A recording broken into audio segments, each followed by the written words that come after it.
నమస్తే అండి. Welcome back to my channel Shri Parimala's kitchen. ఈరోజు మన ఛానల్లో కొత్త రెసిపీ చికెన్ ఫ్రై తయారు చేసుకునే విధానం చూపిస్తానండి. చికెన్ ఫ్రై తయారు చేసుకునే దానికి ముందుగా 1/2 kg చికెన్ తీసుకున్నానండి. నీట్గా కడిగి ఆరబెట్టానండి. స్టవ్ వెలిగించుకొని కడాయి పెట్టుకున్నామండి. లో ఫ్లేమ్లో పెట్టాను. ఇప్పుడు 1 టేబుల్ స్పూన్ ధనియాలు, 1 టీ స్పూన్ మిరియాలండి.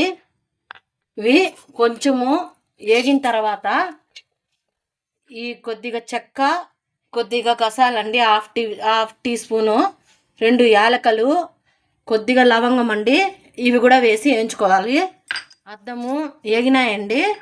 ఇప్పుడు ఈ గసాలు, ఈ చెక్క, లవంగము, యాలక్కాయలు ఉన్నాయి, అవి కూడా వేసుకొని కాసేపు లైట్గా అన్నీ వేగాలండి. ఆ స్టవ్ ఆఫ్ చేసి ఒక ప్లేట్లోకి తీసి పెట్టుకుందాము.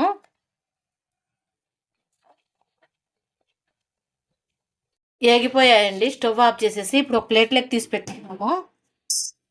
మళ్ళీ ఇప్పుడు స్టవ్ వెలిగించుకొని కడాయి పెట్టుకొని ఈ చికెన్ అంతా ఎత్తి ఇందులో వేసుకొని ఉప్పు, పసుపు వేసి, ఇందులో నీళ్లు ఉంటాయండి చికెన్లో, అవి వాడాలండి. ఉప్పు, పసుపు వేస్తాను, తగినంత పసుపు, తగినంత సాల్ట్ అండి.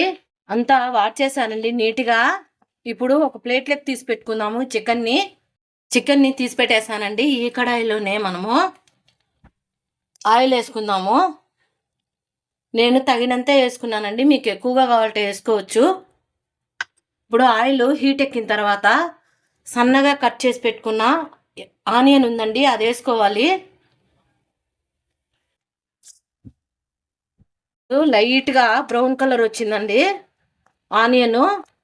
ఇప్పుడు నీళ్ళు వార్చి పెట్టాం కదా చికెన్, అది కూడా ఇందులో వేసుకుంటున్నాను.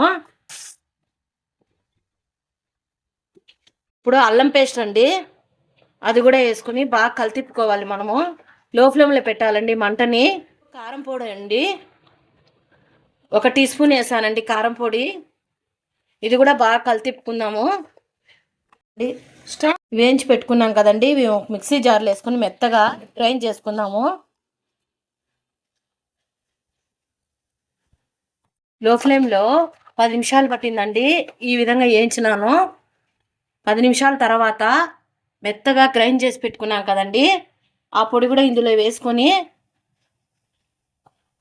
మళ్ళీ ఒక 10 నిమిషాల సేపు వేయించుకోవాలండి. అయిపోయిందండి చికెన్ ఫ్రై.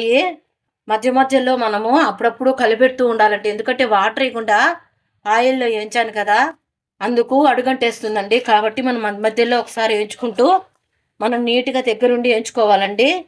ఇప్పుడు మనము సన్నగా తరిగి పెట్టుకున్న కొత్తిమీర, దింపేదానికి ముందండి కొద్దిగా కరివేపాకండి, ఇవి 2 వేసి 1 నిమిషం పాటు బాగా కలితిప్పుకుందామండి. కొత్తిమీర వేసాం కదండి, అయిపోయిందండి. ఇప్పుడు మనము ఆ స్టవ్ ఆఫ్ చేసేసి ఒక ప్లేట్లోకి తీసి పెట్టుకుందాము. చూసారు కదండి, చికెన్ ఫ్రై తయారు చేసుకునే విధానం చాలా సింపుల్ అండి. అంతా కలిపి 1/2 అవర్ కూడా పట్టదండి, చాలా తొందరగా అయిపోతుంది. టేస్ట్ మాత్రం చాలా బాగుంటుందండి. మీరు కూడా ఒకసారి ట్రై చేయండి. రైస్లో కలుపుకొని తినొచ్చు, రసం అన్నము, పప్పు అన్నం, సాంబార్ అన్నం అన్నిటికీ మ్యాచ్ అవుతుందండి. ఇది కనుక మీకు నచ్చినట్లయితే లైక్ చేయండి, షేర్ చేయండి, సబ్స్క్రైబ్ చేయండి. Thanks for watching. Bye bye.